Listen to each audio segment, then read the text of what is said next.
Good evening and welcome to the Psychic Coffee Shop. I'm Aeson Knight and sitting down with Barbara tonight, who has a new book out, The Most Memorable Psychic Readings and Personal Stories.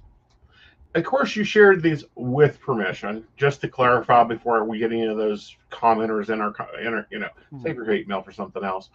None of these are clients that you didn't get permission to share their story or anything like that. How's the book tour been? My book tour? Yeah.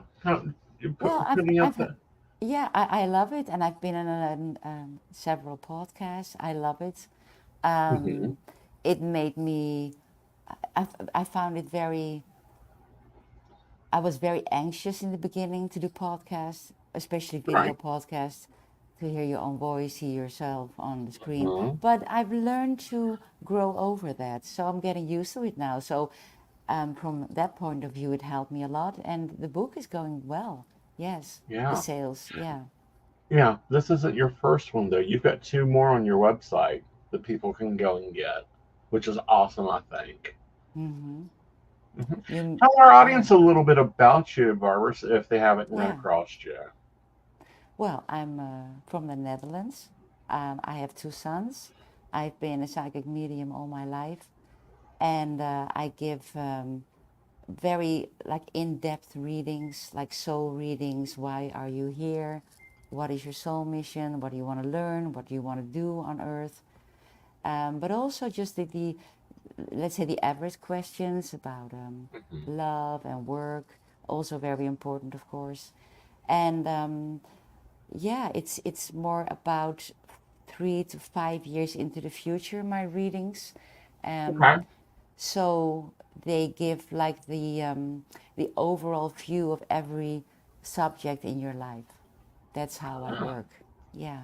very And I cool. just repeat what the guides say to me. Right. Now, you're a different type of medium than a lot that we see on the market nowadays. You're a trans medium, which is a rarer type. Explain to people what that is. Yeah, it's about surrendering. It took me quite some time. My guide said, "You're ready to do this." And I said, "No, no, no, I want to stay in control." So it Hmm. took me quite a long time to let go of control. And I got help by a terrific teacher, Hmm. Mark Falconer Adley. He's from the United Kingdom. And he helped me to let go of control and just let the spirits do the talking. And I can hear what I say, but I'm not there. I'm in the distance. So Hmm. it's something that I love to do it, but Hmm. more, it eats more energy than normal readings. Okay. Yeah. Yeah, it does. I like even because I'm not a medium. I'm a Hmm. psychic, a tarot reader, astrologer, and numerologer. I have the ability to be a medium. I Yeah. can do them if I have to. But it's Hmm. like asking your plumber to run some gas line. He can do it if he has to, but he doesn't really do it that often. Okay. And when I do, it's just like, can I do 50 tarot readings and like one mediumship reading? I'm done at the one mediumship reading level. Yeah. Yeah. Yeah, Yeah. Well, it's the same for me with yeah. trans medium. Yeah, absolutely. So, yeah, but I feel you can also be a trans medium if you want to. And you're going, Probably no, could. no. But Uh, yeah, yeah, I I feel you probably can. can. Yeah. I would need some training on that letting go because no, I don't Yeah. let go of much. Yeah, I was scared. I thought they would take over your whole body. And I was like, Hmm. no way, no way. Uh-huh. Um, but I trust my guides 100% because I worked with them all my life. So, Hmm. but they only use your vocal cords. That's all. Right. Yeah. Now, have you done like cabinet readings or the older style mediumship readings in your training, or no, you've not gotten to play with that yet? What's cabinet readings? What's the Cabinet difference? readings where the medium's put in in a black cabinet, so she Yeah. can't get any information. That's Oh, also when they do like ectoplasm, yeah. trumpeting, those styles. Those aren't practiced a lot in modern times. I was just wondering if you got to experiment with them. No, but I would love to do that one day. Oh, I think that would be amazing, Yeah. where to do it. Now, you're in the Netherlands, so Yep. I would say you probably read more British style, which is you provide evidence and you just want a yes or no from it if Yeah. it's on the right track. Yes. Yeah. And Yeah. Natalie doesn't need your messages. She gets enough in her own psychic inbox. I'm sorry, we got a spammer that came in. Oh. Yeah, because we got live chat along the side here. Yeah. And that's Yeah. Natalie. She. Natalie's chatting with us now. We've got other Yeah. guests watching, but we had a spammer come in, and it's like, oh no, back out of here. Because you know how they do. You'll be in a Yeah. live or something, and they'll pop in and start messaging your viewers as comment. Contact me. I've got a message from Spirit for you. Oh yeah. Yeah. Yeah. Yeah. Yeah. Yeah, Oh gosh. yeah, It's they the don't same do that. everywhere. It No. is. Yeah. It is. Wow. Um, Yeah, so yeah, we throw them out as they come through. But if you see any questions or any comments you want to respond to the side, go ahead and invite them to the table and talk about it. So, how did you get Oh. started Yeah. Then I have my screen now on full screen. Should I put it like on um comments? oh yeah, there they are. Oh, that's lovely. Yeah, Oh, a lot of Natalie. Is that the yeah. Natalie the spammer? No, Natalie isn't the spammer. Natalie is actually one of our co-hosts, and she's one of our mental Okay. mediums. Yeah, Ah, okay. Oh, that's lovely. And Kay Calrin. yeah. If Call her if any Brenda. if anyone has a question, feel free to ask. I love to answer questions. Yeah. So, what was your Yeah. hardest thing as a medium, other than letting go?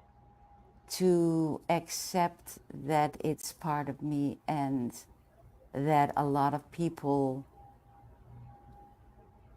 can't see the difference between me as a person or me as a psychic medium.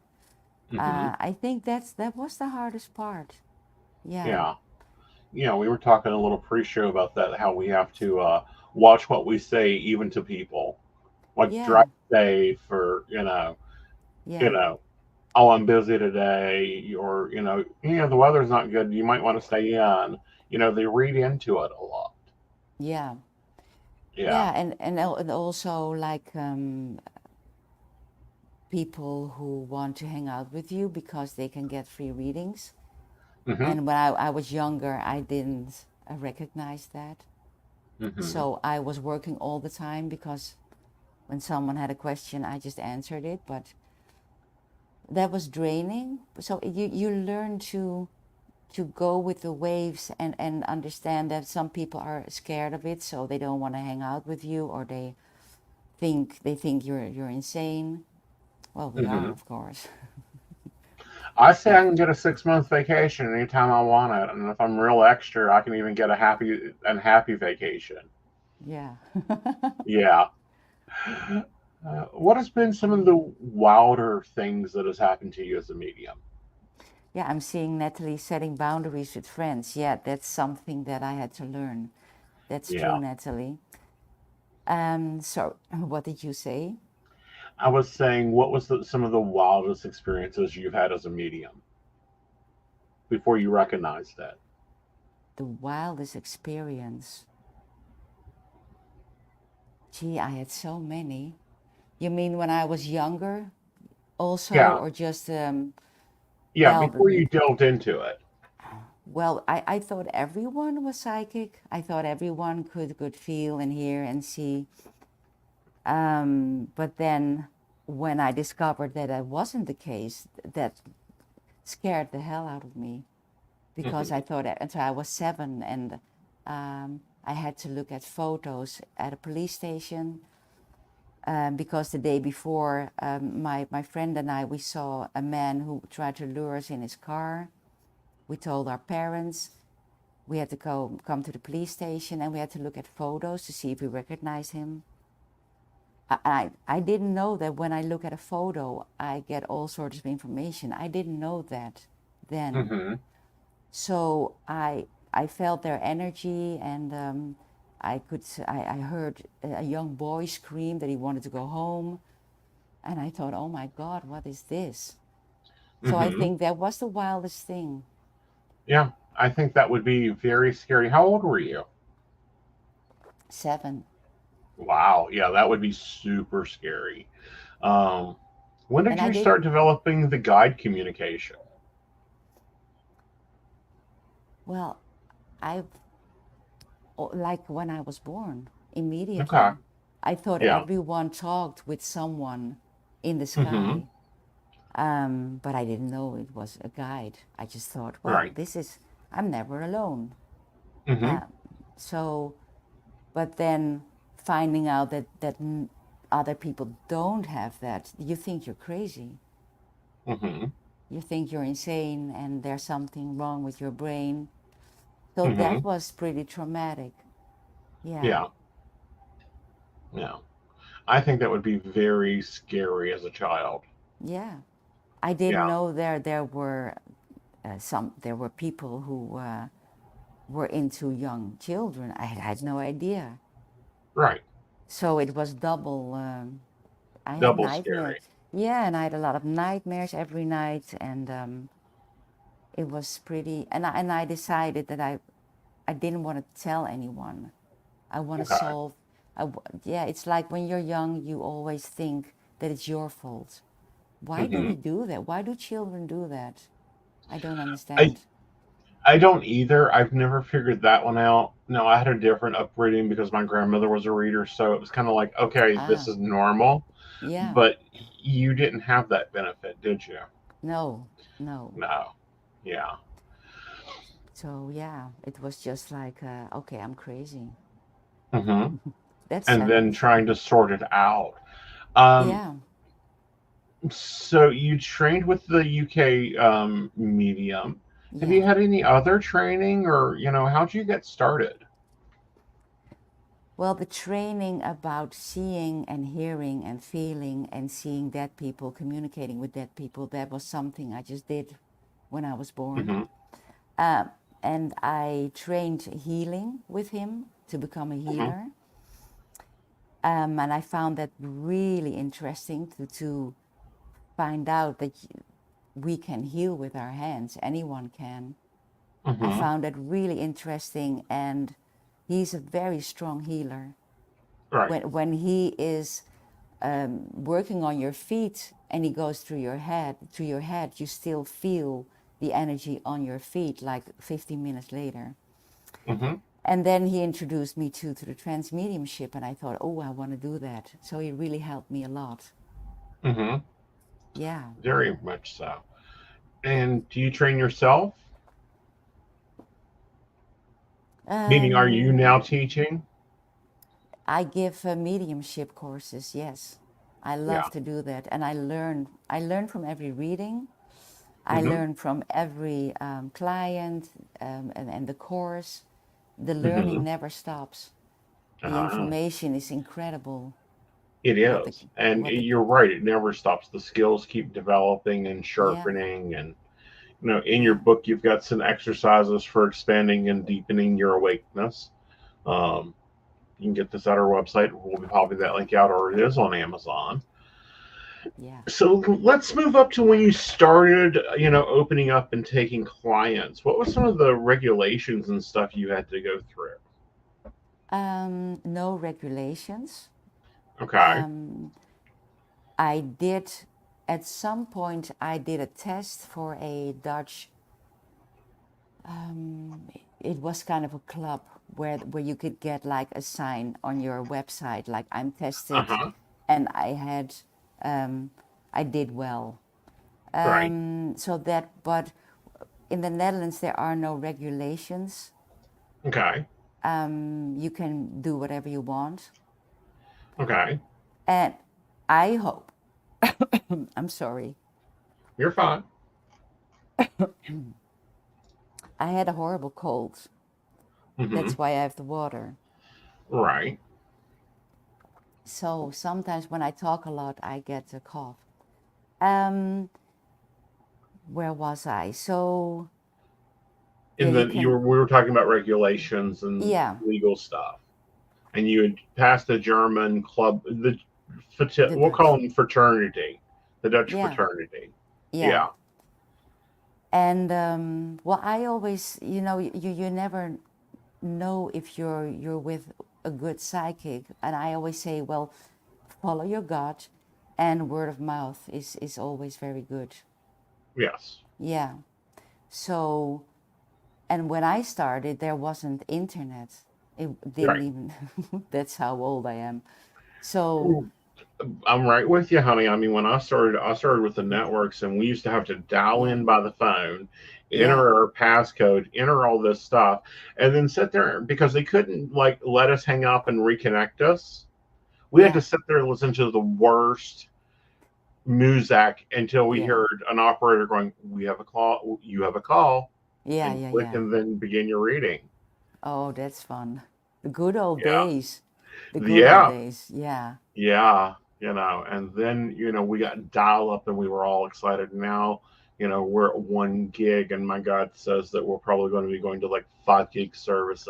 You know, we're going to be able to. The computers are getting to where it's going to be faster than yeah. anything than light soon.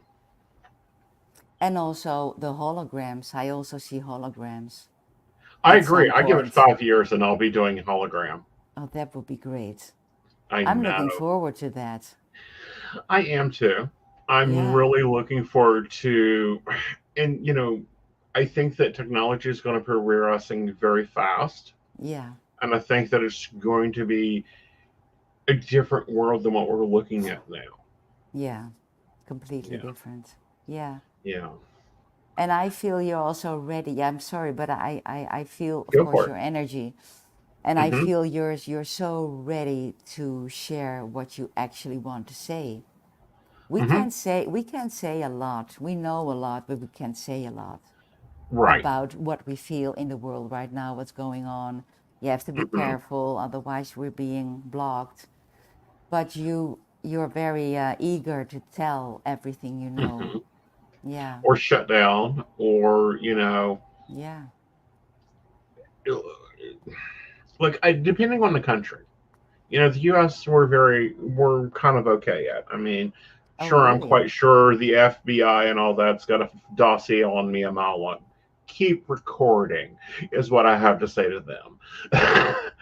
What about there? How is it for you there? Awful. Yeah, it's pretty awful since things started. Like Uh huh. the website numbers went like this. Uh huh. Yeah, like all the psychics I know, also the healers, they're like the numbers Hmm. are going down for visitors. So I think that's called shadow band. I think Yeah. something like that. Yeah, and there's nothing we can do about it. Well, I think there is. You have to get out there and you have to be social. Mm-hmm. Like example, right now we're podcasting on 2 Facebook pages, 2 YouTubes, the X site, Twitter, whatever you want to call it, the Instagram. It's going to go to like it used to Yeah, be. We could write a blog on our website on Monday. All our yeah, viewers checked on it on Monday, and we were done. Yeah. Now you've got to crank it out a Yeah. lot. Yeah. You know, you got to, It's and a different. lot of that's reusing. As in, like us, we're using the same podcast on 8 different places, and then that Yeah. podcast gets turned into another 8 places. But Yeah. I think that's why a lot of psychics websites, a lot of their traffic is going down. Is in today's era, we're going silent, I and agree. Yeah. I don't think it's shadow banding. I just think that there's so much out there, and we got to be Coca-Cola. Yeah. Yeah. Well, what I notice is just that then there's a new update from the search engines, and Hmm. it's weird. It's weird stuff. But Yeah, we still are able to talk, and yeah, but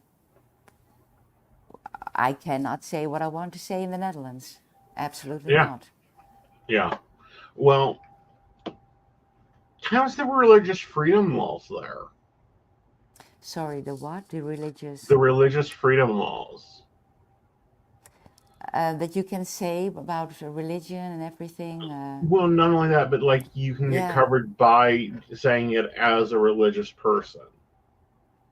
Like, yeah, can like one okay. of the priests and stuff say more than you can? Yeah, but not everything. Ah, Not okay. everything. Yeah, Yeah, you have to be really yeah. careful what you say and what you.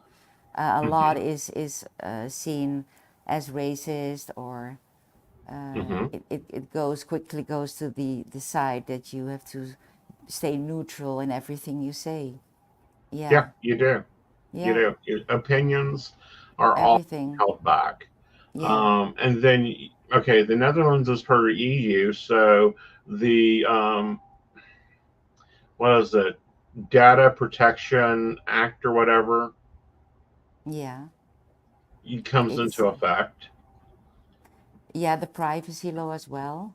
Right. Yeah, That gets even tighter on us, in yeah, my opinion, because it used to be that if the customer came through the network, because I do yeah. a lot of network readings, Mm-hmm. the network was responsible for verifying that customer's age, verifying that information, Yeah.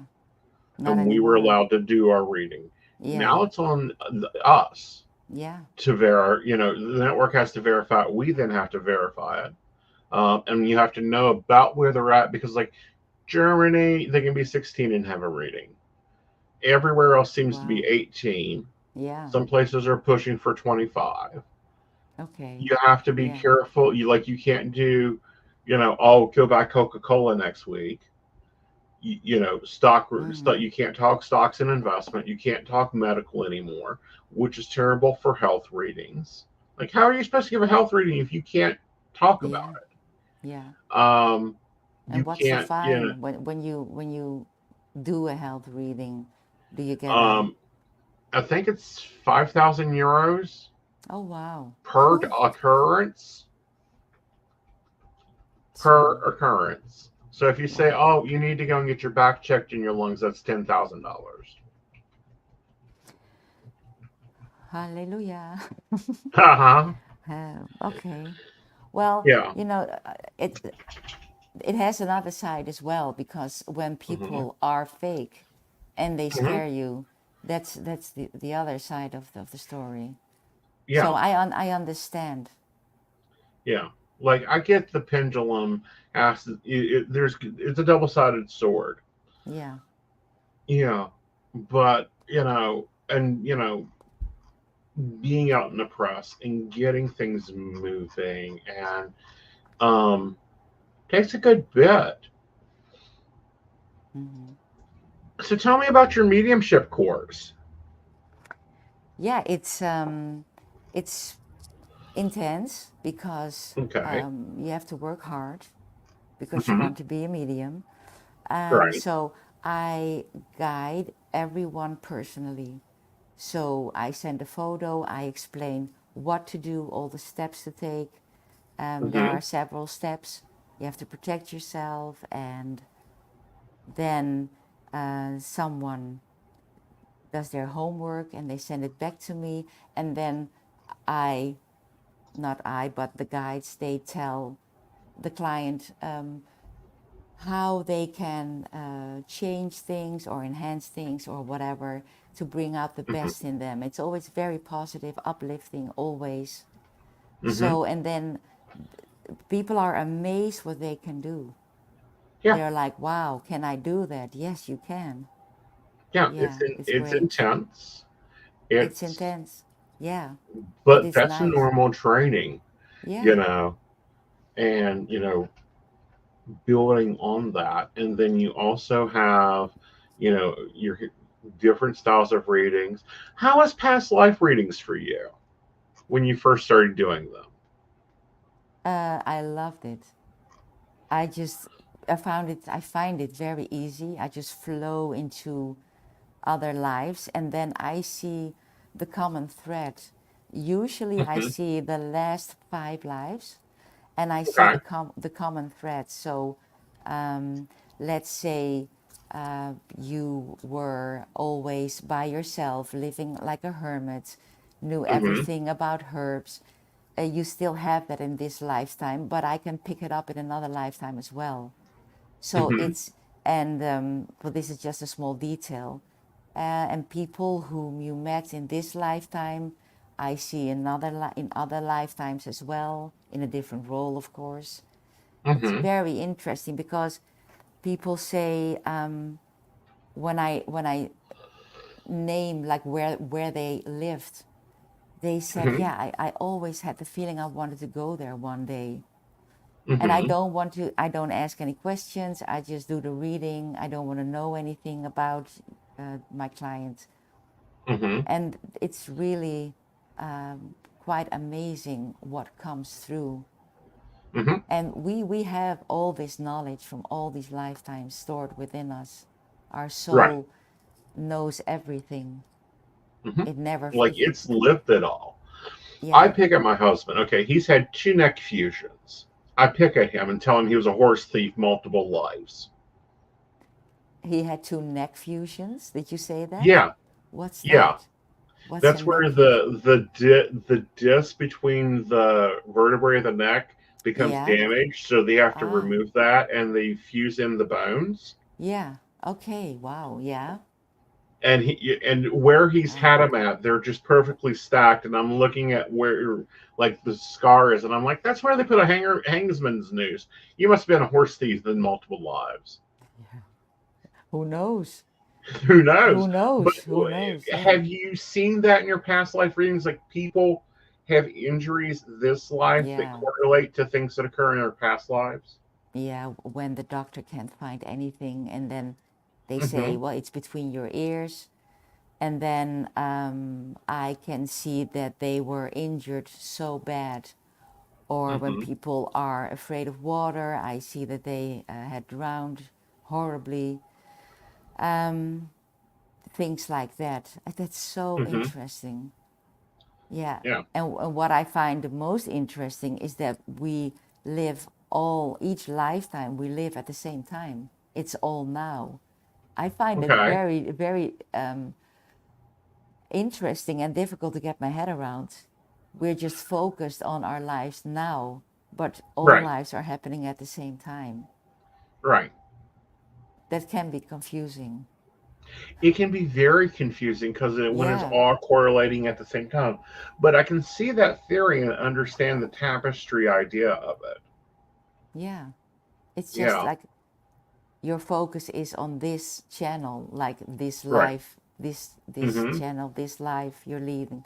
But um, yeah, you can ask your future self to help you, just like you've had Hmm. like a medieval life, of course, maybe Hmm. several, and they can ask help from us. We are our our future self when we have Right. our maybe it's complicated, but we can help. No, it's quite like I understand the Matrix. It's very interesting to look at that. Where Yeah, does some memory pop in there? I think that's also something that goes simultaneous. Okay. It happens so fast, Hmm. like in a split second. Yeah. Right. Very much so. Yeah. Okay, darling. All right, well, let me go ahead and throw your website out there. Now, guys, she's got a few ebooks. If you want to check out her voice or her how she writes, go check them out. This is a lovely weekend read. It's a really easy to understand, easy to get. It's over at Amazon. You can get it right from her site. Do you have a preferred seller though? A preferred seller?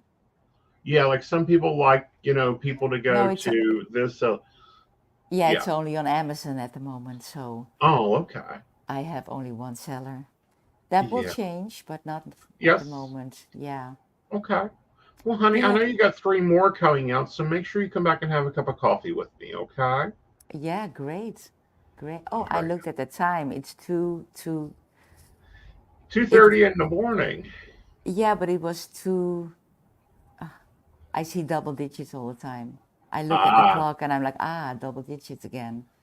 I uh-huh. love that. Yes. Well, honey, I know it's getting at the top of your channeling hour, so I'll let you go and get some rest and get to work Thank with you. spirit. And Yeah, come back and see me, okay? I would love to. Thank you so much Awesome, for darling. having me. Thank you.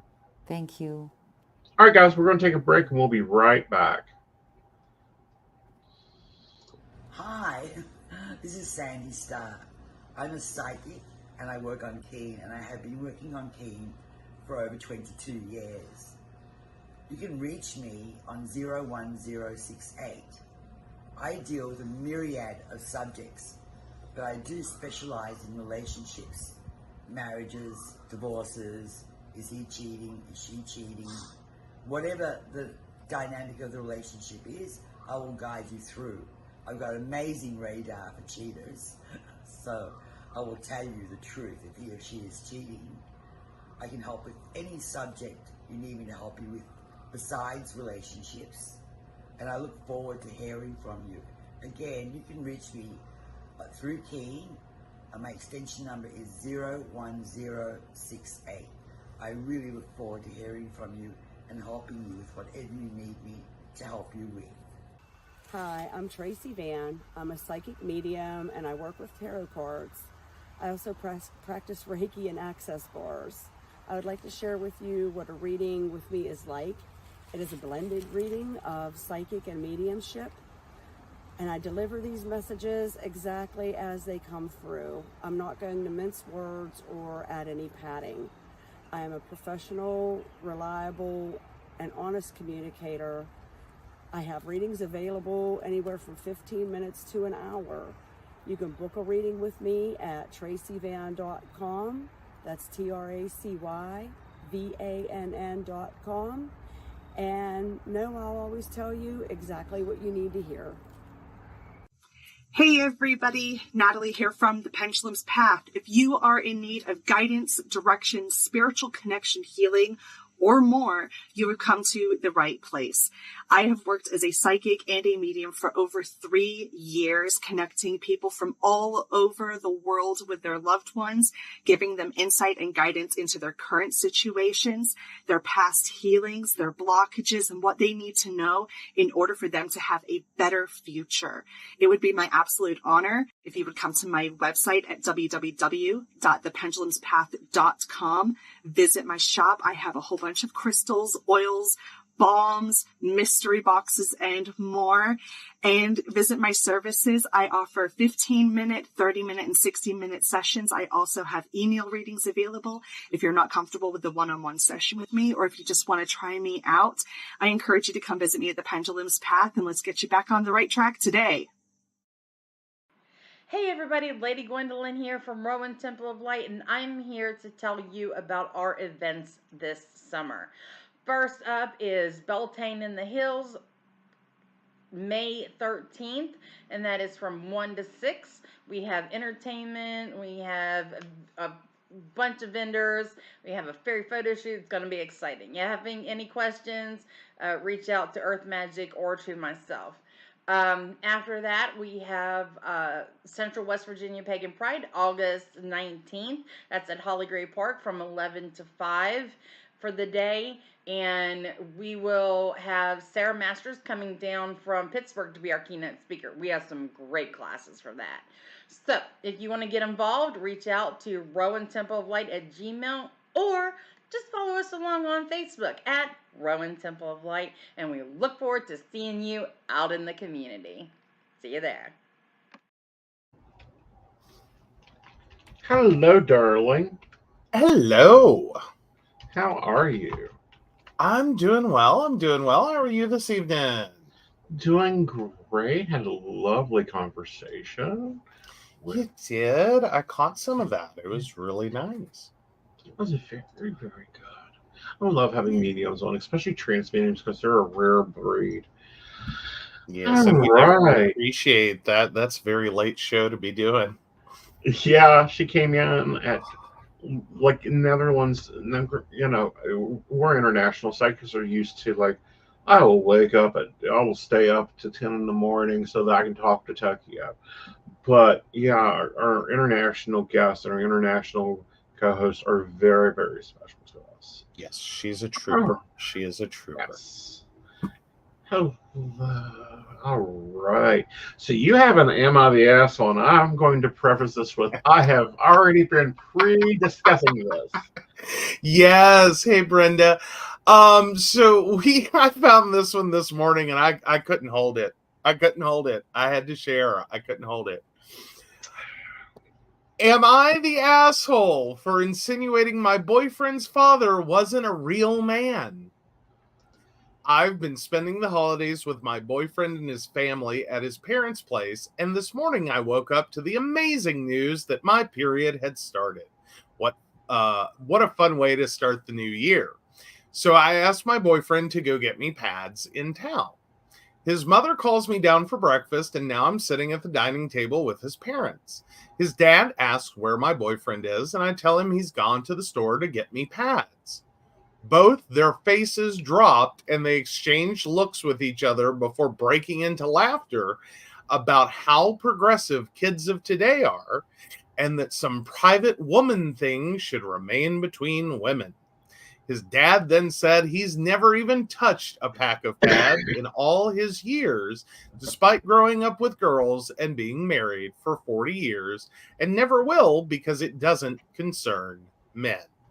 Slightly pissed off, on top of my already bad mood, I decided to respond, was quiet until now, and said that it was funny how he said that with so much pride, because then clearly he's not a real man if he can't just buy some fucking pads.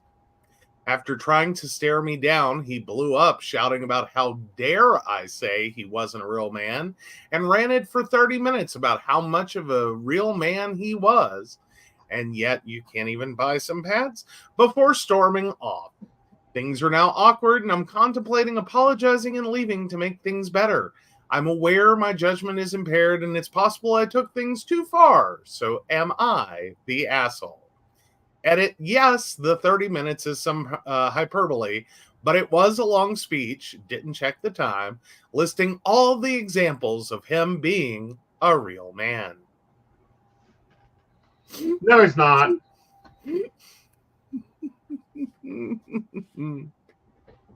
No, he's not.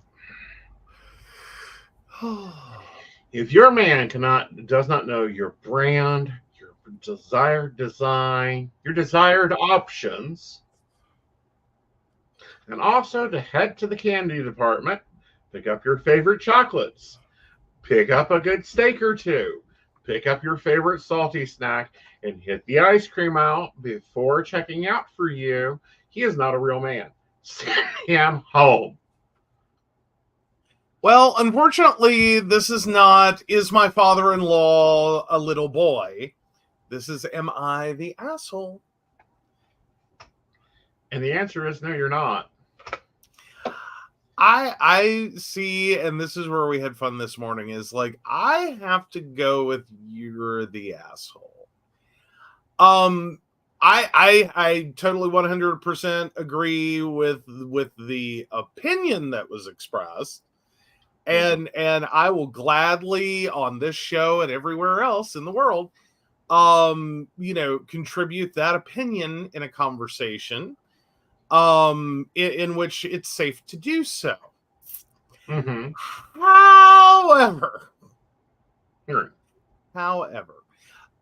you were visiting your in-laws, and as one poster put it, and this is a direct comment, a future father-in-law sucked big time during this interaction, but honestly, I'm wondering if OP really didn't know his family well enough to sidestep this conversation to begin with. OP Right. is staying with them. It has to be clear that they're more conservative and dad is stereotypically macho. Why just blatantly tell them about your period over breakfast? Important distinction. Playing to your audience does not mean your audience is right. It means you have the maturity and tact necessary to keep an amicable relationship with your partner's parents, even when it often means taking the high road and brushing off the numerous bad takes. Right. I see. That's where I have to go with you're the asshole. Right. Like, it's a shitty opinion. It's a shitty opinion. Oh, it's a shitty opinion that the boyfriend's father has. And I feel bad for the women in his life. Doubly so after your commentary, because I will tell you right now, all the women in his life are going to get shit on. Or asked many questions. Yeah, no, I think they're just going to get like, they're going to get dumped on. So I have to go with you're the asshole. That was in poor form. Father-in-law's the asshole. He should have asked if she wanted steak for breakfast. If he wanted to be a real man, he can go cook her steak. If he wanted to be a real man, he can go and do what he's supposed to do and go hunt down the chocolate. I'm quite sure at 40 plus years of marriage, the man knows the difference between dark chocolate and milk chocolate. And honey, which do I prefer? Dark chocolate. But thank you. See, but here's the thing: you're reading a lot in, and I'm very doubtful. Yeah, and see, I'm even more pissed at the mother-in-law. No, this is their marriage, and it works for them. It doesn't have to make sense or be good for anyone else. Right. This is her price of admission. This is what she deals with. So, I guess caveman is more her speed. Be grateful she raised a wonderful son who went to town and bought pads and probably picked up all the extras. Given the context of where this child came from. They're necessaries. They're not extras. They're necessaries. Well, but I call them extras when it's like, I asked for this. Mm-hmm. You came home with these things. Thank you very much. Right. Like, I would call that an extra in that sense. Right. Like, if I ask you if I were to ask you to pick up, daiquiri mix, mm-hmm. because we have alcohol to make daiquiris with. No, we don't. If you remember to pick up other things, you didn't just hear what I said, but you heard what I meant. Those are extras. Like, you got the little umbrellas, and you got the sugar for the to rim the glasses with, and you did all the things. Like, it's a horrible example, but go with it. It's the best I got. Okay. But no, in this instance, though, I have to think back on college and a friend of mine whose father was thoroughly convinced that because all she had to say was it was her time of the month or that she needed feminine products. And this man would go ghost white and hand her like $500 because he thought that's what they cost. Well, let's see, Godiva. I don't know what's Godiva going for at the moment. I mean, and that she got her period twice a month. This is how totally clueless this man was. Like, he was totally clueless. He had no idea, and she exploited that up one side and down the other. And I found it hysterically funny. How much money a little knowledge could have saved this man. just a little knowledge. Just get over your ick factor and your squeamishness, and like, you could save so much money because your daughter will use this against you. Because literally all she had to do was open her mouth on that subject, and it's like, ATM of go away, ATM of go away. Like, just stop. I found it hysterical. I know. I'm doing the math here. $500 twice a month. That's $12,000 a year he was giving his daughter.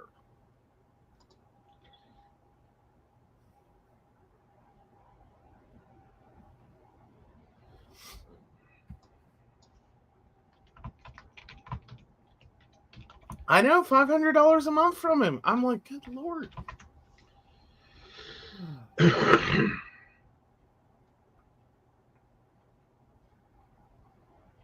I mean, he made good money, hence I wasn't going to insert myself in the situation. He did well for himself, but she exploited that. What? I'm just shopping. Give me a minute.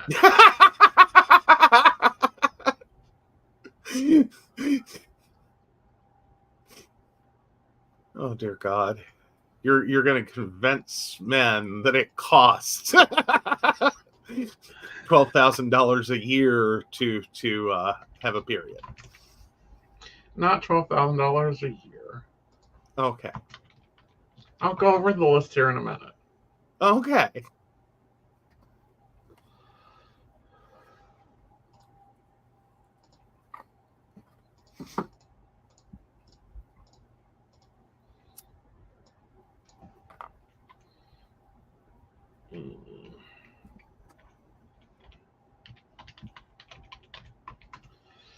We have $120 for Godiva. Oh, God. If that's his opening salvo, we're so screwed. $84 for 2 T-bone steaks. $31.52 for chips delivered by Amazon. $13 for pads. I'm assuming I normally buy 3, so we'll go $90 on that. And then, if you add in the ice cream, and then if she's really spistickety with her ice cream, that's another, $7 times 4 containers. So 7, 14, 28. So yeah, we're at $338. No.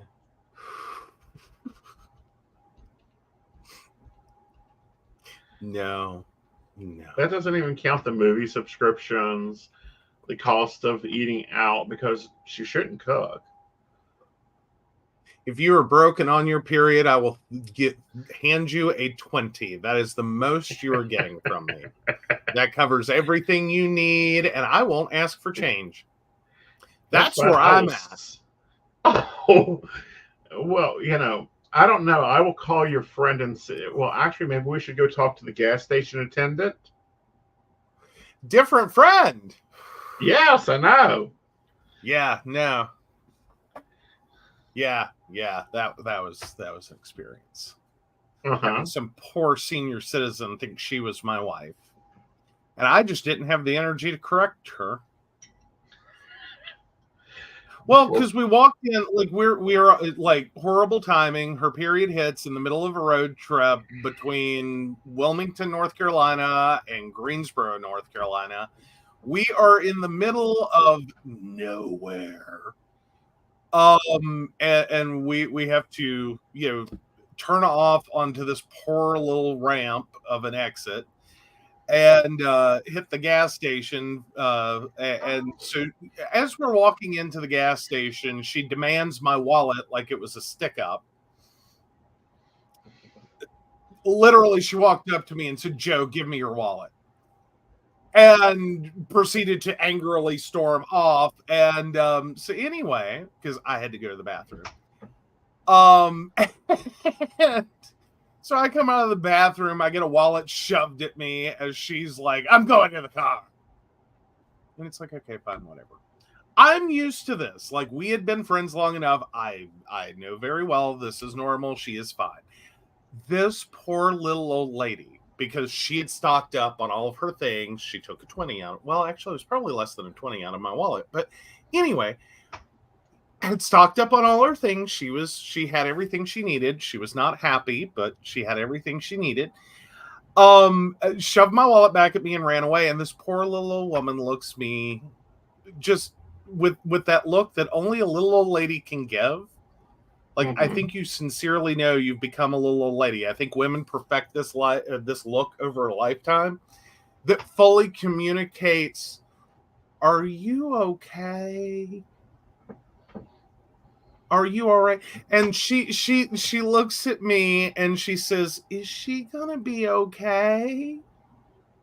And I'm like, yeah, she'll be fine. You're just such a nice husband. And it's like, yes, ma'am, I am. Thank you. Have a great day. We're getting out of Podunk nowhere. I'm not even. No. I'm not getting into this. All right. So the poll is, well, here we go. The poll is up with our standard options. Feel free to vote with your conscience. Yes. All right. Let's go into relationship advice. This one's going to be a fun one.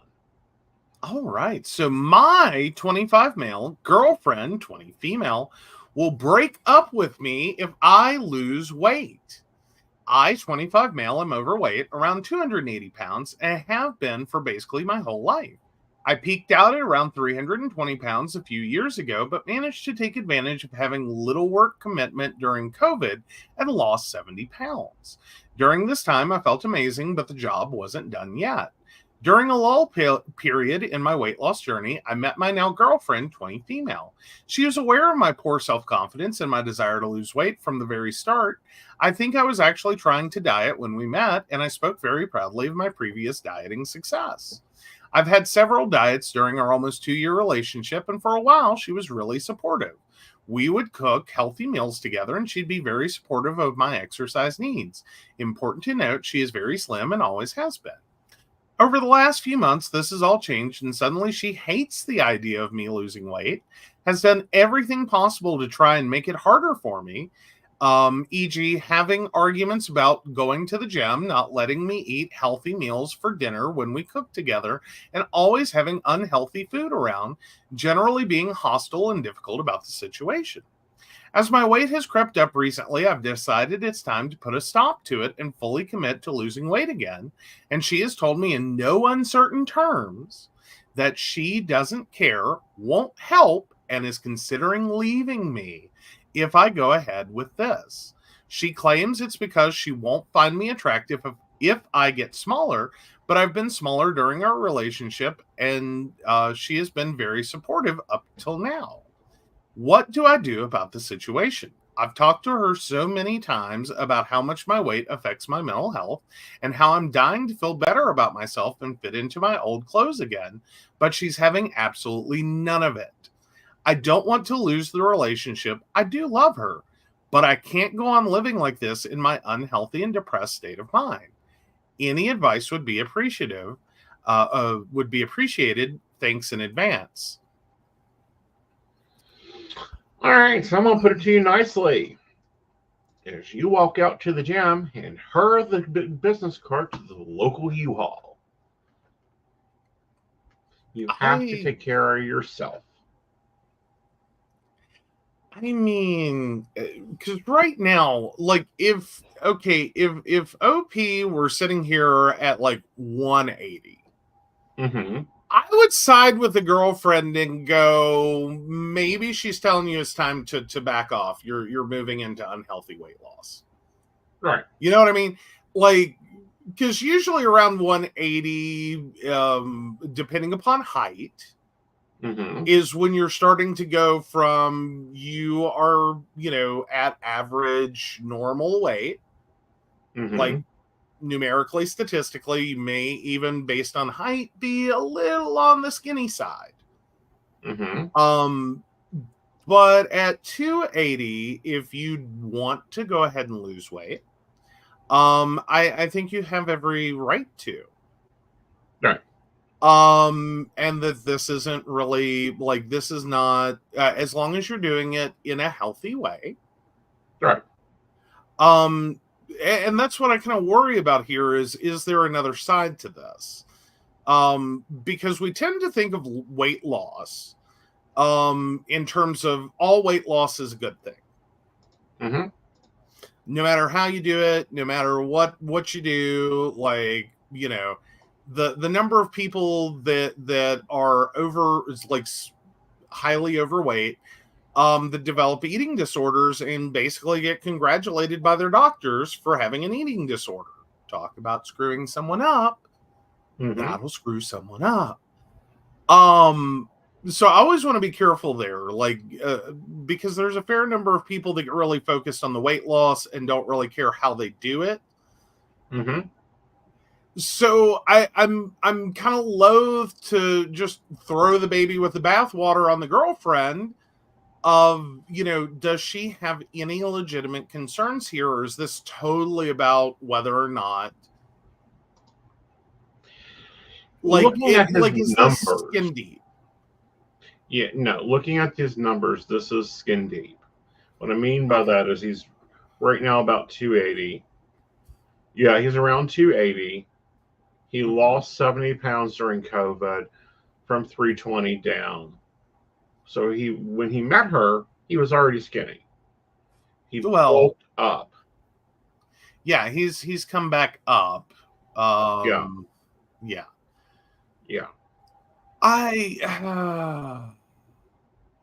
I mean, I think you inadvertently found a feeder.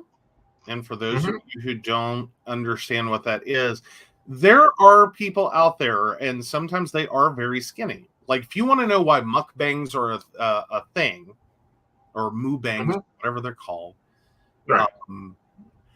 If you want to know why those are popular, there are skinnier people, and just people in general, but skinnier people, oddly enough, that not only, like, it, and it's multiple things. Some people get turned on watching people eat, just the action of eating. Right. There are people that get turned on by feeding others, whether that's financially or literal food, and the weight gain of it. Mm-hmm. I think you inadvertently found a feeder. Yeah. And I think you found someone that has a you know, chubby fetish. Right. That can't separate you from your body. Like, and that can be really traumatizing, especially if you know, are battling, like, you know, to lose weight, your self-esteem, depression, all that. Mm-hmm. To then meet someone who fetishizes you, that has a like, because technically this wouldn't really fall into the fetish category, except that you've divorced the person from the body they're in. Mm-hmm. So literally they're fetishizing your obesity. And in some instances this can go really out of control. Yeah. Up to and including the point where, despite your desire to lose weight, they do not want to participate in this and or want to help you get bigger and bigger and bigger. And for some people, it can really go out of control. Right. And it does put people in this weird, like, catch-22.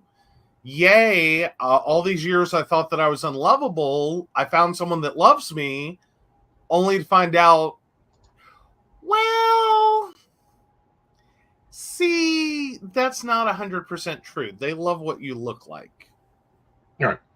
Like, and it's very, it can, especially in that instance. I mean, you know, if you're a hot blonde cheerleader and you find someone who loves you, it's like, oh, you know.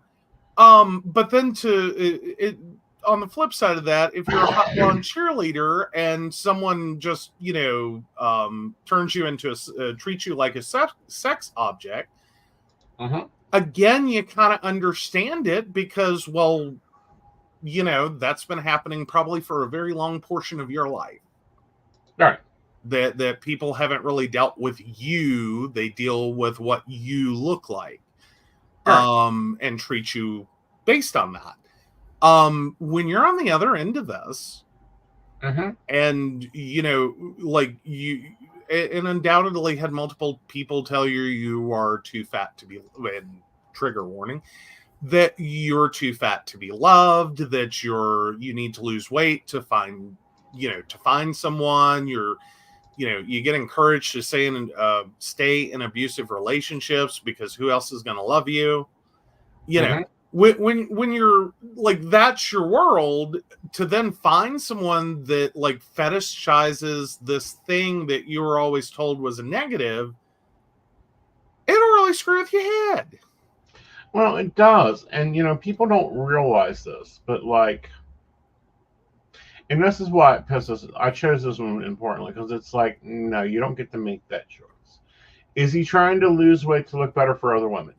No. Is he trying to lose weight to, buy cheaper clothes because he's tired of paying the big tax? No. What's he trying to lose weight for? His own mental health. And she's like, I'm out of here if you lose weight. Yeah, well, more importantly, I'm going to intentionally do everything I can to sabotage this. Yes. Like, that's where she's at, this is a war, and she's going to sabotage you at every turn. That's basically what she said. Right. So no, unfortunately, not a healthy relationship. No. I'm sorry you've had to go through this. I have been there. I like, not as an actual dating thing, but I've encountered people that I quickly realized you are not into me as a person. Right. Like, you don't just find me as a person attractive, like in the body that I'm in. Right. You are like, it's like you and my belly need to be alone now. I need to leave because the whole person that is me is not what you're into. Right. The brain, the personality, everything else is like unimportant to you. You're literally having a relationship with my body. Right. And which that is kind of wild. It is, but at the same time, it's very destructive. And if she's going to risk her relationship over him going on a diet, that's not love. That's control. But then we also have these moments that like, and this is where weight especially gets a little wonky. And I really appreciate OP putting in some details so that we have a better context. Right. Because there are, and again, we don't know his height. Looking at being the biggest numbers problem. And his goal weight, I'm going to say he's about 6'1". Okay. Then again, those are reasonable. Now, if he's like 6'9", those may not be the healthiest goals. But you get the point. So we're gonna make some assumptions here and go, okay, this is healthy. That nothing he's doing, none of his goals, none of his intention is unhealthy. Right. Like, his destination is not an unhealthy one. Then you kind of have to like have this moment where sadly the person that would normally be seen in this relationship as the healthy one is actually the one who's unhealthy. Right. And therefore trying to make yourself unhealthy. Now, we had a lot of conversations, because I've been on a weight journey for a couple of years now. we've had a lot of food discussions, gym discussions, Mm-hmm. but it's not over if I lose weight or if you gain weight or any of that. Mm-hmm. It's normally over some of the insane crap out there. Oh, yeah. No, well, like, I set one hard limit. Mm-hmm. Like, I'll be supportive to 180. Mm-hmm. And it's basically what I said there. Based on your height and your build, Mm-hmm. I'm supportive to 180. Yep. And that's it. That's my cutoff number. That it's like, no. I stopped being supportive at 179. Right. And then it's okay. We need to figure out what's going on because you're crouching into unhealthy weight for you. Right. But, the other part of this, and the more important part of it overall, is, and I've done it, I've made the damn mistake of doing it, is going over diet. And what I mean by that is, like, I was doing no carb, low carb for a couple months there. That's like, what are you doing? Yeah, it didn't do good things for you. No, it didn't. So, but threatening to leave the relationship because I'm going to the gym and I'll be gone for 2 hours, yeah. That's problematic. Yeah, well, because I'm going to go to the gym and that's going to cause me to lose weight. It's not because he's gone for 2 hours. If he were gone for 2 hours to a donut shop, she'd be fine. Yeah. Her problem was legitimately you were going to the gym in a goal to lose weight. Right. That's her problem. Right. Like she's very focused on what the issue is. It's not that, she's clingy and just needs someone there 24 hours a day, 7 days a week. And how dare you leave me for 2 hours to go to the gym? Right. Like, that's not her problem. Her problem is I'm in love with your body and I don't want you to change that. Right. Like, I don't really care about the person inside of the body. Which is the bigger issue. Right. Like, nope, sorry, you got told in the beginning you can, lose down to 180, you can gain up to whatever you want to. That's not an issue for me. Right. I care that you're healthy. I care that you're happy, and I don't want you ever doing this because you think it's going to fix something in our relationship, because that's not it. Right. Like, your weight's not a problem. Right. In our relationship. That's not the deal. That's not the thing. Like, Right. But but no, I think we've had 2 arguments over the gym, and one wasn't even an argument. He just gave me hell about it. Okay, I know the one you're talking about, and I didn't care that he went to the gym. I cared that he said, well, when you're done with this, just come pick me up. I'll be right out. I'm only going to be at the gym for like an hour or so. Right. 3 hours later. Right. I was in that parking lot for 2 hours. Right. That's not the one. That's one of them I'm talking about. The other one is when we were early dating, and I first joined the gym. We had a group of 2 friends that also joined the gym, and you were used to me doing the 60-minute flat.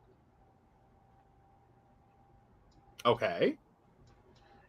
And I was there for like 5 hours with these friends. Yeah, I'd seriously forgotten about this, but okay, keep going. So I come through the door and you're like, where the hell have you been? At the gym. Yeah, because every time he said he was going to the gym, it was like an hour 20, hour 30. Yeah. Like, when he was going by himself, he went with friends, and he was gone all day. Yes. Like, and I don't know. like, where the hell have you been? Mostly because I like, and it wasn't that I cared that, like, okay, if you want to go to the gym for 5 hours, that's you on you, boo boo. I mentally went to the place of, okay, so you went to the gym for an hour 20. Mm-hmm. And it's not that I really cared that you went and did something else. I'm just trying to figure out what the hell did you do in this town Mm-hmm. for 3 hours and 40 minutes. I can't get lost in this town for 3 hours and 40 minutes. You grew up there. You don't get that excuse. Well, I don't mean like lost, like you don't know your way home. That's one thing. And again, I don't think that's possible. But Right. more to the point, it's like, I know what there is to do in this town. Mm-hmm. Did you go to Beckley without me? Right. But no, it was this, it was the Red Robin thing and like walking around stuff. All right, guys, we're going to take a quick break. Okay. Hi, this is Sandy Starr. I'm a psychic and I work on Keen, and I have been working on Keen for over 22 years. You can reach me on 01068. I deal with a myriad of subjects, but I do specialize in relationships, marriages, divorces. Is he cheating? Is she cheating? Whatever the dynamic of the relationship is, I will guide you through.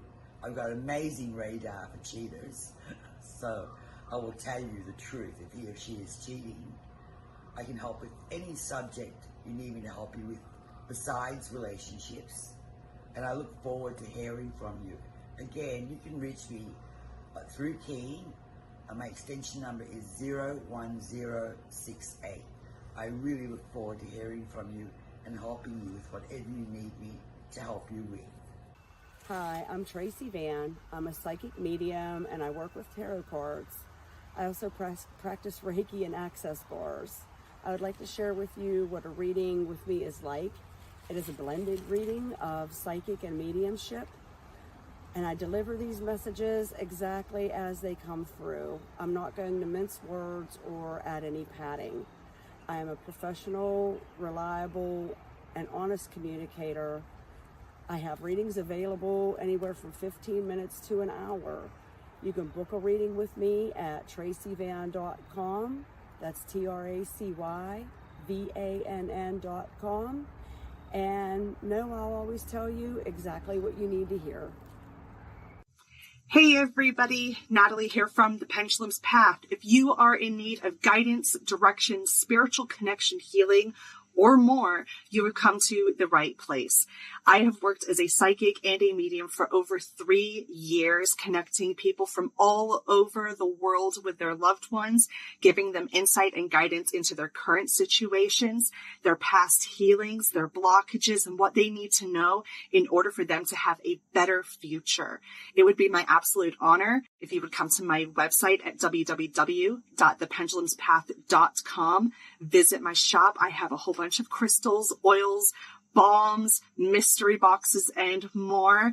And visit my services. I offer 15-minute, 30-minute, and 60-minute sessions. I also have email readings available if you're not comfortable with the one-on-one session with me, or if you just want to try me out. I encourage you to come visit me at the Pendulum's Path, and let's get you back on the right track today. All right, and we are back. Yes. Yeah. But anyway, so we're going to make some assumptions. Assumption he's doing normal weight loss, because that's the way it looks. Yeah. He's doing the gym. He's doing possibly a little extra gym because he likes it. Okay. Okay. For her to be making these demands, however, Mm-hmm. and these statements and these comments, I have issues with. Like, sorry, it'd be like, call your U-Haul.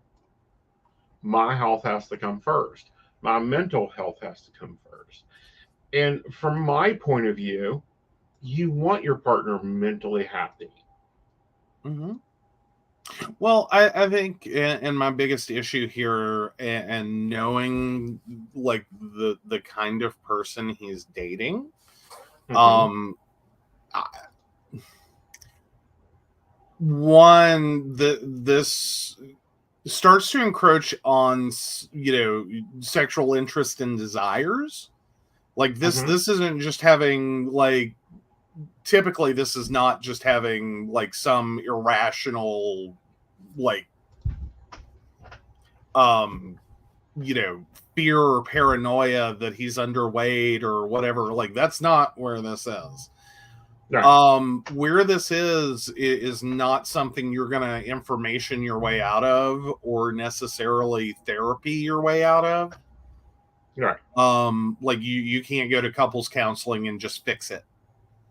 Right. Because the reality is you've never had a relationship with her. Mm-hmm. Like you thought you did, but she was only ever in it for the body. Right. And that's kind of the thing about this that I really think, like, if you want to drive home the point, being OP and meeting someone like this, have you ever thought, I would really like to know what it's like to be like a porn star or a supermodel? Mm-hmm. Because that's what this is. Right. Because you careful what you wish for. You think it's all great and glorious until you actually meet people who idolize porn stars and supermodels, and they don't have a relationship with you. Right. They have a purely physical objectification of you. Mm-hmm. And, and the same thing to a degree for actors and actresses, and the fact that you have those people that just cannot separate, that there's a human actor that plays a character. Mm-hmm. Just because that's inhabited by the same person doesn't mean the character is the person. Right. A key example is Erica Kane and Angela Lucid. Actually, I think the best one I can think of, because that's probably showing the severe differential between who the actress is and who the character is. There's another one. Kathy Bates is quoted as saying that the character that her mother commented on, because it was quote unquote so much like her, was her character in Misery. Really? Yeah, that if she, and she even goes on to say that if I ever had to pick a character that is as most like me, it would be from Misery. Interesting. So Annie from Misery is Kathy Bates, like, real people personality. I think she means in terms of like how she thinks and maybe how she acts and speaks. I don't think quite to the point of being like psycho, lock someone up and break their ankles. I don't think it's there. I think it's like the rest of the character and like how she dresses and sees herself and talks and maybe like thinks these things, right? But isn't necessarily this person. Right. See, for me, whenever we think Kathy Bates, we think my favorite movie of her, which is, of course, a Stephen King novel, Dolores Claiborne. Let me check. If it isn't Misery, it's the Dolores Claiborne. But yeah, they're both King, aren't they? Yeah, they were both Stephen King. Just let me double check that.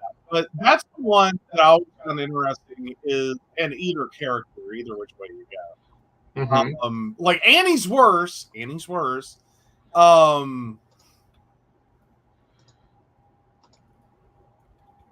But is she a little demanding? I mean,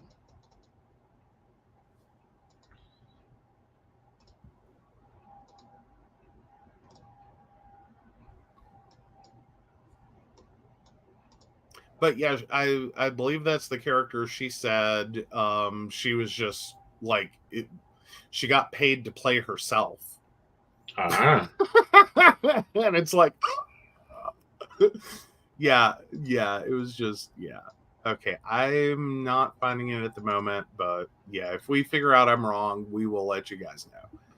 Right. But anyway, that's sometimes when a character and the actor that plays them, like, it was perfect casting, just like Pie, show up and play yourself. Just Right. a little more exaggerated and a little, more like go do crazy people things.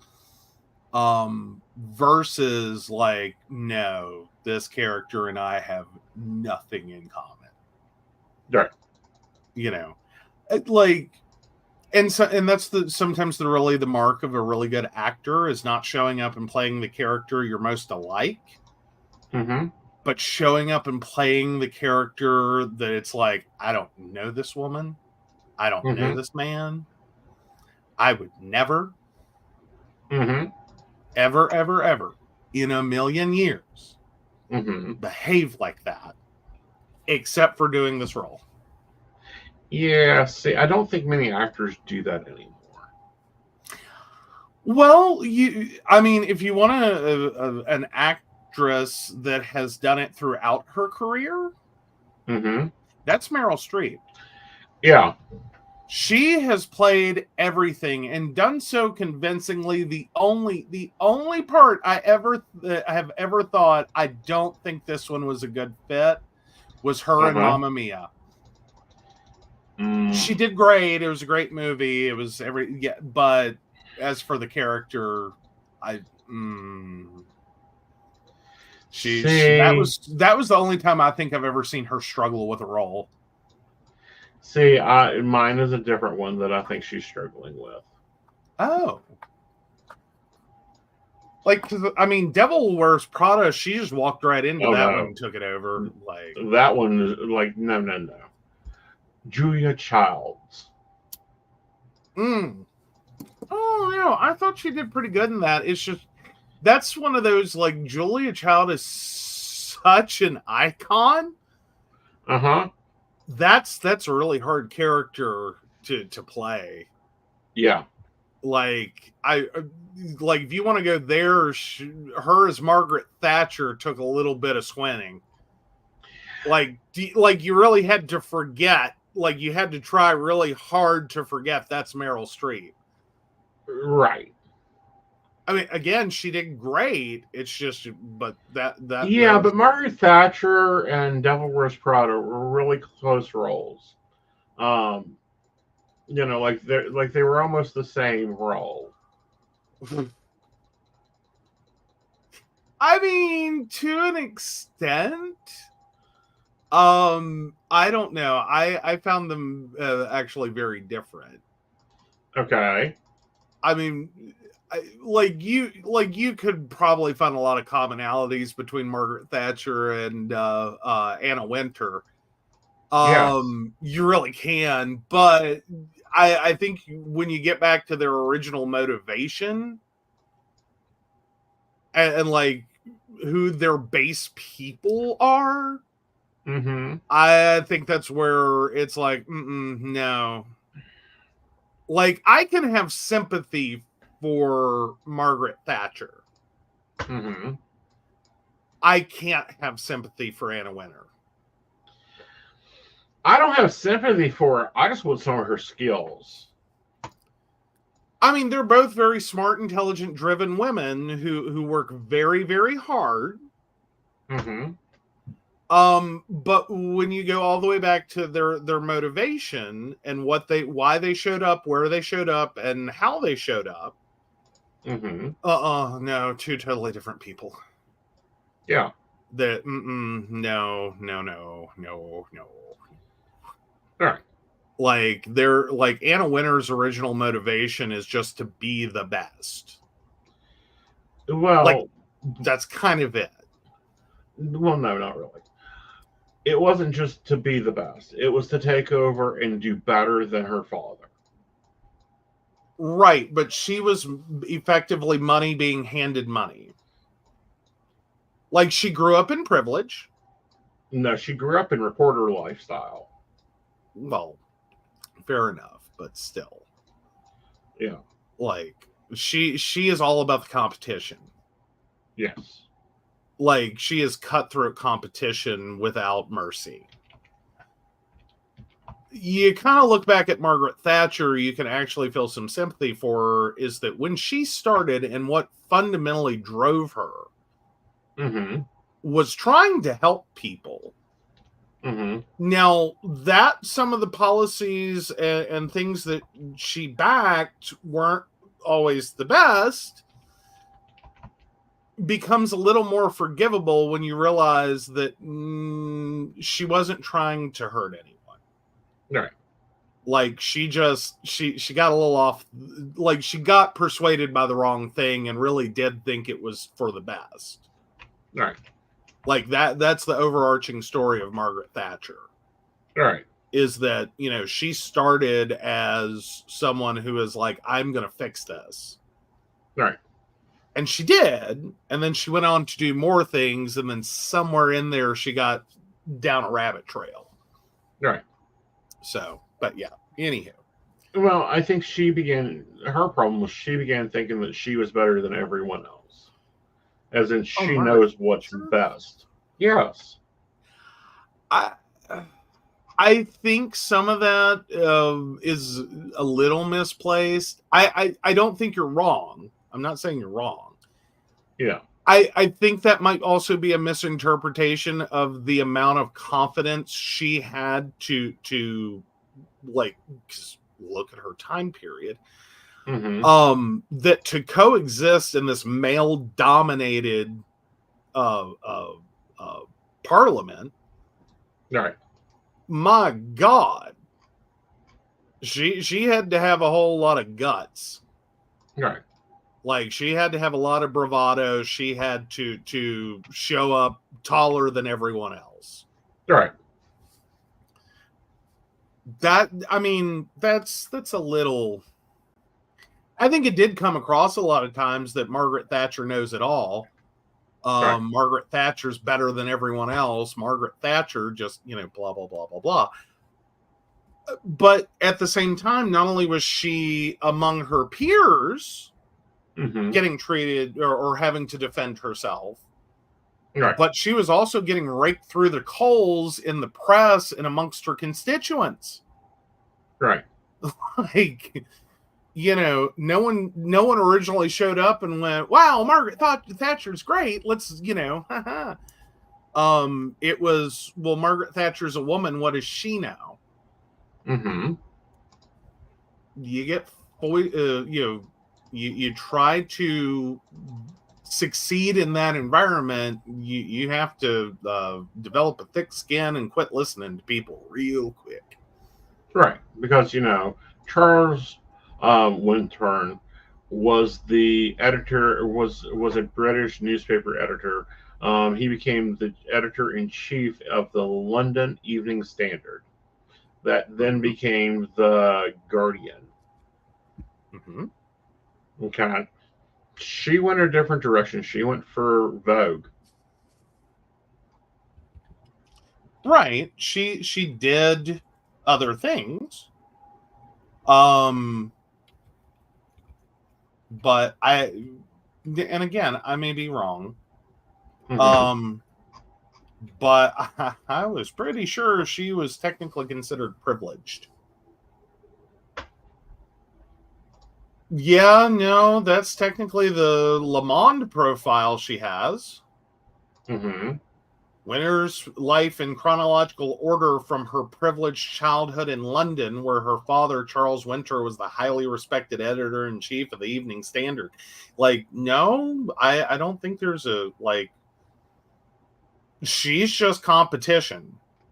Right. Like, she is all, I'm the best, I will be the best, I will prove you all wrong. Exactly.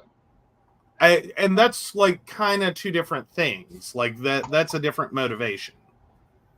Okay. Because Statchard had the I will prove you wrong, and here's how. Well, but she started from a different place, and her actual intention was to, you know, fix all this shit that men were fucking up, especially privileged men who didn't know what the hell was going on in the world, because Mhm. she started as a shopkeeper's daughter, if I'm correct. And so she had a decent idea of what it was like to be her constituents, the majority of them. And like throughout her life, she was concerned with what the hell is the price of groceries. Because none of this means anything if we fuck up inflation to a point that you can't put dinner on the table. Yeah, because she was a biochemist.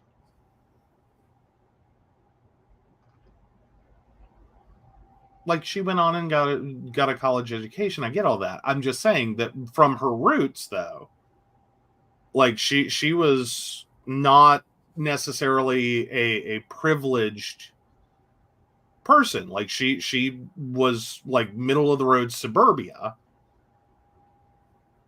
She had a middle of the road suburbia understanding of the world that, you know, none of this matters if you can't put dinner on the table. None of this matters if people can't buy homes. None of this matters if the majority of people can't get to and from work, or, you know, et cetera, et cetera, et cetera. And that was more her motivation, is that the things she was seeing were throwing people out of jobs, keeping them from feeding their families, and fucking shit up. That was her original motivation to get into politics. Was, I can fix this. I'm going to go tell them, those, you know, privileged men, they're stupid. And here's what you ought to do about that. Her dad was multifaceted. One, he owned the tobacco store and the grocery store, and he was also a Methodist preacher. Well, he didn't have a lot of free time. And wasn't opposed to making money, but at the end of the day, she had to understand that the price of goods was everything. Like, as her mentality, like, that's what she lived at. Right. Like, from her father is, you know, like this very keen focus of what the hell does it cost to buy milk wholesale, and how much can I turn around and retail it for? How much can I buy eggs for wholesale, and how much can I sell it for? And if it gets to a point that either A, I can't sell it for more than it cost me, or B, it doesn't matter what it costs me because I can't sell it, Right. then you have a business problem. You have an inflation problem. You have a money problem. You have an employment problem. Right. If the stores are going under because no one can afford to feed themselves, you have a problem. Which technically in the 80s is what she ran into. Well, what she ran into also was a very hard culture going on. Like, she's a victim of circumstances. The other part of that was she was taught, you work. It's a mixed band. Mm-hmm. Meaning, like, you should work for your council benefits, you should work for this type of thing. A lot of the theories that we see in American welfare today actually came from Thatcher. Mm-hmm. Well, it was born of the 80s, yes, and Reagan. Well, no, it was born from Thatcher's idea. That's why we have the spokes program in the West Virginia. That, you know, even though you're a mother with a 3-month-old child, or a 6-month-old child, if you can't find a job, you have to go to the spokes program 5 days a week and improve your skills. Okay. But, they don't pay for childcare. Yeah. Yeah. Welcome to Thatcherland. Yeah. Well, and I think it was born of a decent idea. Right. It wasn't just cutthroat competition. I'm going to prove everyone wrong on its own. That was part of what she had to adopt to survive. Right. Along the way to trying to do what she saw as the right thing, that unfortunately at the time period that worked for many years, Until it didn't, and it didn't work over a large span of the world at that point, because it got a little dicey. Like, the 80s brought us some fucked up finances that no one had dealt with before. Like, we started breaking some rules. That's right there. We started breaking rules.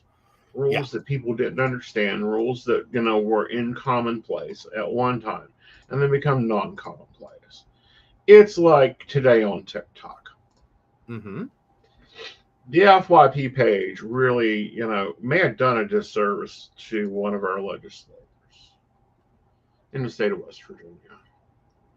She posted a video of that because, legislation session is going to be out, bragging about all the things that they had done in the legislature last year, all the tax cuts that they had given small businesses, and how we can now write off our vehicle plate tax. That's cute. But she didn't cover any of the things they didn't do. She didn't cover any of the other, egregious things they did, like not supporting women's rights, banning, trans care, forcing businesses out of business in the state of West Virginia between legislation, taxes, and bullshit. Separating DHHR, and DHHR. There's now 3 different sections of it. I think that's worrisome when we have to break up an agency because it's too big. So I stitched her and informed her of everything she forgot to do. There's still a bill in committee right now trying to ban drag queens. Mm-hmm. And the way it's worded, it makes it sound like it's all about story time. So I said, fine, you're a public servant. We pay you. Why don't we require our senators and our representatives to spend story time with our libraries twice a month, as long as they're in office? They have to go and read to children. Let's start making them do some civic duties. When they pass laws about care and that type of thing, then they have to live on it. They did not raise minimum wage in West Virginia this year. I think they should have to live on minimum wage then. At least get a comprehensive understanding of what you've done to your constituents. Exactly. Mm-hmm. Mm-hmm. Like, make the bills apply to you instead of voting on things you don't understand for people you don't know. Right. Like, I'm there for that. I'm there for that. And it's not that I necessarily think that, there's never a good ever being done and we should just dogpile on our legislators. West Virginia, though, has gone pretty egregious. Right. With being completely interested in things that no one else is. Right. Or only a small minority are interested in. That are mostly destructive to the majority that it's being done to. Right. Like, let me be clear. I'm not necessarily just politics of the majority, because that's how you get lynch mobs, and racism and a bunch of other things. Especially in West Virginia, where we're still 98% white. Like, we could go ugly places with government of the majority. Like, right. It's not where I'm at. I'm at, if you're tying yourself to a minority for the detriment, the true fuck up people's lives. And I don't just mean, a multi-billionaire can't afford another yacht this year. It was a tough one. I mean, we're talking about, denying people food and shelter and housing and those kinds of detriments just for existing. No, what are you doing? Right. Why? No, that's not what we brought you in here for. Right. That is some partisan politic nonsense. Get the fuck out. Right. Like, do something constructive. Stop voting on things that don't matter.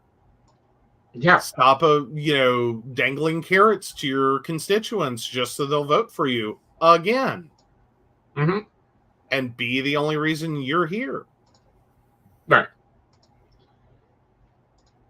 Exactly. Yeah. So I'm waiting to see if she responds, because I did stitch it directly. I didn't do the shadow stitch. Hey, there you We'll go. see. There you go. You know, they did pass the Religious Freedom Act, but have you read that bill? That one's quite crispy. Oh, fun. Yeah, religious freedom bills anymore are not religious freedom bills. Right. Like, just keep replacing, that with like, or read it in the mindset of how does this positively impact Christians only? Right. Because that was the mindset it was written in. Right. And that's the mindset it's going to be enforced in. Right. It was not written for religious freedom. Mm-hmm.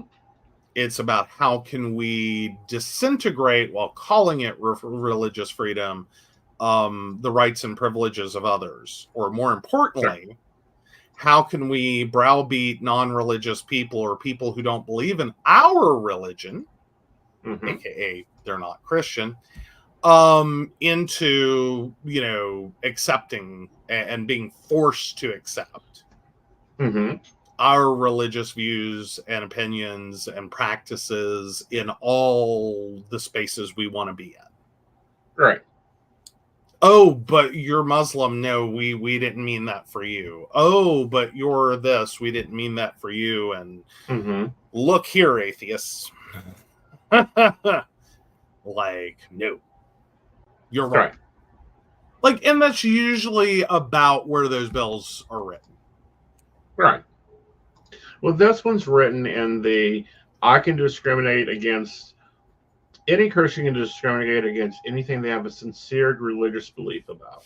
I have a sincere religious belief that I should, have dessert served to me before every meal. Why does McDonald's not have chocolate cake on the menu to go with their value meals? That's against my religious belief. Literally, that's the level of stupid this is at. Yeah. Oh, no. And that's about the place it's going to end up at, though technically worse. Right. It's, I don't believe in, gay marriage, so I shouldn't be forced to make a cake.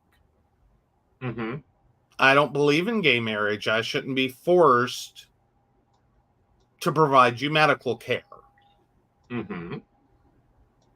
I think homosexuality is a sin. I shouldn't have to treat you. Right. And or I don't believe that trans is a thing, so I don't have to medically treat you. Right. Right.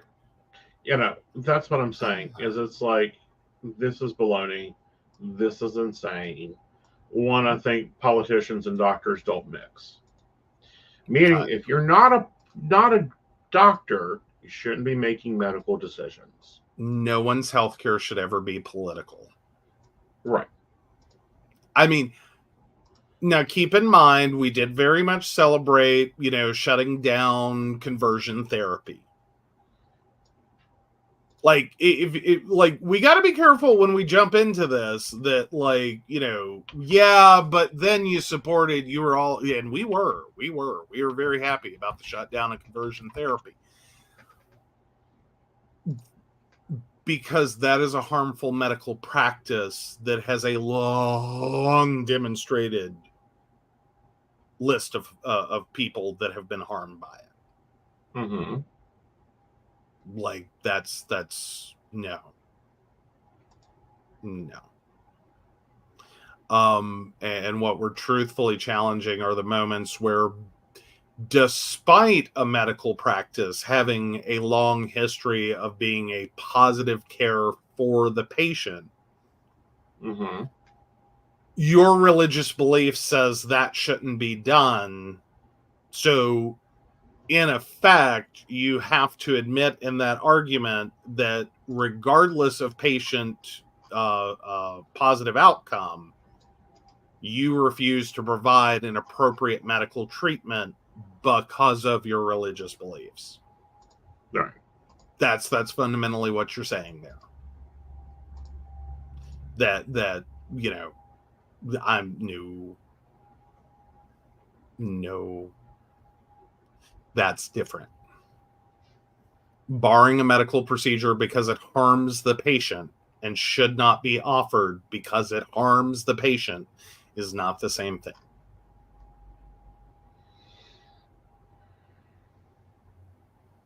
Because that's been made an analog, like an analogous, and it's Right. like, oh no. Those are very I'm distinctly trying to see different if the bill even passed because it's not showing government signature. Mm-hmm. It's like the people that go around saying, "Oh, well, you just can't, raise a child anymore. You can't teach them respect. You can't teach them anything." And it's like, no, ma'am. You can't beat the ever-loving crap out of a child and call it correction. Right. If you can't figure out a way, because first of all, you weren't communicating with the child before, you were just making them afraid of you and too intimidated to function. That's what beating the crap out of a child does. You don't learn right from wrong. You just learn what you do to not get hit. That's not the same thing as learning respect. That's called pain avoidance. Well, a correction. A correction actually explains the behavior and what someone did wrong. Back up. Okay. The bill hasn't been passed. It's still sitting in committee. Okay. So religious freedom has not been passed? Religious freedom has been passed. Okay, Conversion therapy is still legal in the state of West Virginia. Oh, good God. Unless it's Wheeling. Wheeling's the third one to do it. Woo! Well, again, we've been happy about it getting passed. And quite frankly, at the federal level, it's already been ruled illegal. Has it not? I mean, just because you could legally practice it in the state of West Virginia doesn't mean the federal level isn't going to screw you over.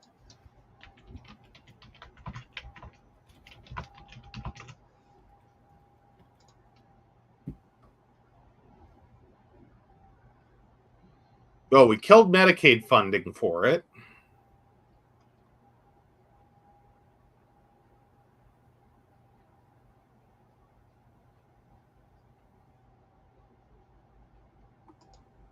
Are we still federally legal? So that was the Therapeutic Fraud Prevention Act. Yeah, it's still legal. Yeah. It's only been banned in 22 states. That's no small thing. I know. That is no small thing. Let's switch over and compare that.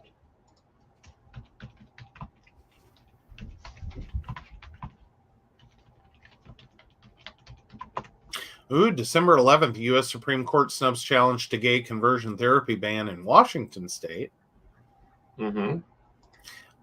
So the U.S. Supreme Court on Monday, this was December 11th when the story was written, declined to hear a challenge to Washington state's law banning conversion therapy on children aimed at changing sexual orientation or gender identity in a case brought by a Christian therapist who calls the 2018 measure an affront to free speech rights. The justices turned away plaintiff Brian Tingley's appeal of a lower court's decision to throw out the case, rejecting his claim that the state is unlawfully censoring the way he speaks to his therapy. So right now, basically what's happening is it's not illegal, but it's damn sure not very legal.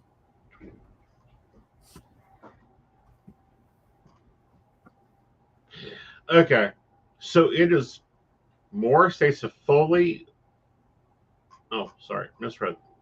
Let me go back and recount. I mean, it's already been rejected by the American Medical Association, I believe, the American Psychological Association. Like, it's not considered an appropriate therapy to give people. It's considered a negligent practice, a harmful practice. Like, it's not a recognized medical treatment. You would do better putting leeches on a patient. Actually, that works, but that's for a different reason. That's used to degrade a wound. I know, but at this point, in comparative moments in medical treatment, leeches have a better reputation than conversion therapy. All right. It is more legal. I'm talking full legal, not just like medical or fully legal in more states to smoke marijuana than those states have banned conversion therapy by 5.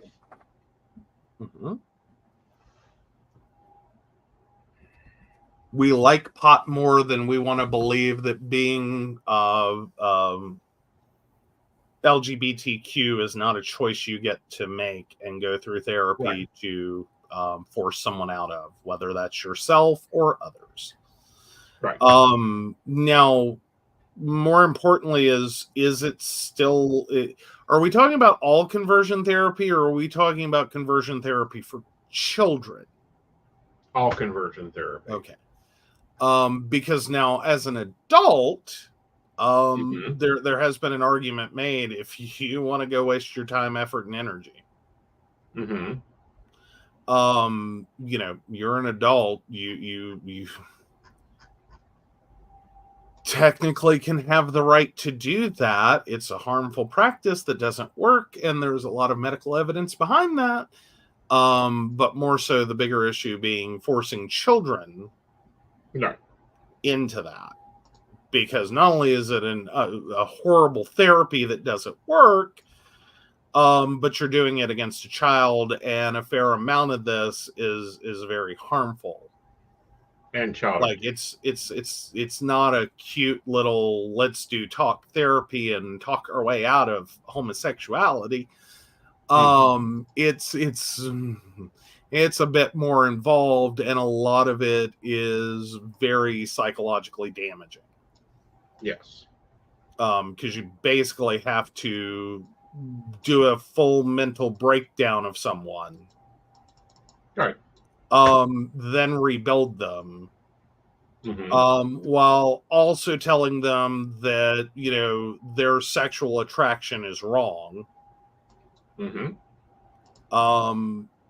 Yeah. Surprisingly, that doesn't work all that great, except if you want to create a whole lot of like negative social traits.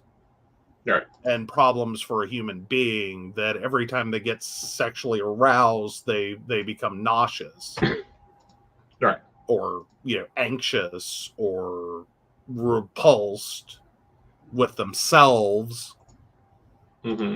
Like, you know, if you think that's a good thing, which it isn't. All right. But no, like, I don't know. Anyway. So, yes, there's a TikTok up. I'd love for you to share it, calling out the legislature and their uselessness. You know, and also, you know, this one doesn't want term limits. Sorry, I think 6 and 8 years you're out, respectively. And you don't come back. Like, you get to serve once. Once you're voted out, you're done. Or just you've gotten in once, you served your time, move along. Thank you. Have a nice day. What I'm saying is, you know, a lot of people think that, like, if you serve, 2 year, you know, they can manipulate it by serving 2 years, setting out 4 years, coming back for another 2 years. No. You serve your 6 years up to 8 years, however way you want to map it, or in Mhm. a Senate to number 8 years, and they're gone. You don't come back. Right. I also think it should be for other elected offices, mayors, city councilmen, board of education, health department. I think should be elected offices. Mm-hmm. Put them all in election. There you go. But yeah. Yeah. Term limits are a good thing. They were never a bad thing. The problem is people who go around term limits. Right. Yeah. Like, we do not need the institution of a single person throughout an entire state. Right. A 40-year career in politics should not be a thing. Right. I don't think okay, granted, lifespans of the time, but no one had really ever envisioned this idea that you could have a senator for 40 years, 50 years. Right. Now, granted, there have been great ones, but even the ones that we've been like, God love Dianne Feinstein. That career was very long. That career in the end was sad. It was sad. Yeah. The poor woman didn't know where she was at. That's scary. Dianne Feinstein? Yeah. Okay. Yeah, her last day when she was called to the Senate floor, had to be there. Mm-hmm. She literally asked her assistant, "Where are we going?" Really? Yeah. Like, you're so ill, but you're being forced to come to work or lose your job, but you should have been able to retire. Many years before. Right. And then, right now, Kentucky, old turtle face, he got some. I ain't making a diagnosis. Mm-hmm. He got something. Alzheimer's, dementia, like his eyes are looking snowy. But they keep him propped up there. Mm-hmm. Something wrong. Well, Something wrong additionally, in this they keep running. They keep running, or they keep getting pushed to run. Yeah. And there does come a point where, as a politician, one, you need to recognize when enough's enough. Preferably before you or you do exactly die in office. Mm-hmm. Like, that's too much. No. Like, when we're talking about someone in their, 70s, 80s, 90s, after a multi-decade career, like, hang it up. Well, here's an idea. Since, they've now forced the retirement age to 70. Fine, we can't have any senators over the age of 70. Hang it up. Okay. Oh, you're part of the package. They got the 19, you got to, you get your Social Security when you turn 62. Wonderful. You retire at 62. Oh, you're older than 62? Bye. Find a new running mate. I think we would see a large progression in this country very quickly.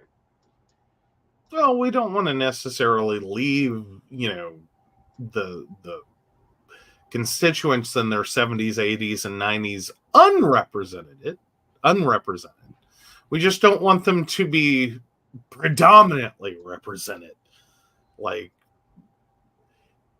issues and concerns of people in their 70s, 80s, and 90s are important and should be represented. I'm all for that. I just think that at some point you have to recognize the majority of your constituents are not in their 70s, 80s, and 90s. Mm-hmm. A good chunk of them will never make it. Especially not if people in their 70s, 80s, and 90s have anything to say about it. Right. Because of the legislation they're passing. Yes. It becomes important. Mm-hmm. All right, guys. So we've gone a little bit soapboxy. Let's go see what the poll has to say. All righty. Ooh. Well, I know we have a dill pickle. There has to be a dill pickle. This has now become the dill pickle show. Nope. No dill pickles. Nope. It wasn't strong enough for a dill pickle. All right. What we got? Nope. You are not the asshole for telling your father-in-law, who cannot go buy pads or pick up chocolate, that he is not a man. Okay. All right. Yep. I respectfully disagree, but I will uphold the I'm not an asshole. Yep. So, all right, guys. So there may be some changes to the categories we reviewed because we were talking about this earlier today, and some of the I'm getting tired of some of them.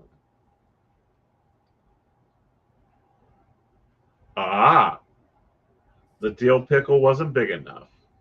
Oh, not big enough for a dill pickle. Okay. Yep. So there may be some different Reddit topics we look at because, quite frankly, some of these Redditors we've covered.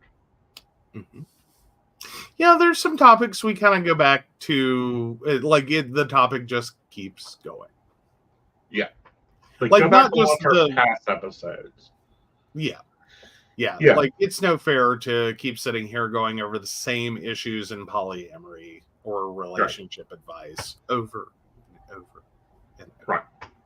So you may get some psychic ones, because there is a Reddit psychic, of course. You may get some techie Reddit. That's some spicy Reddit.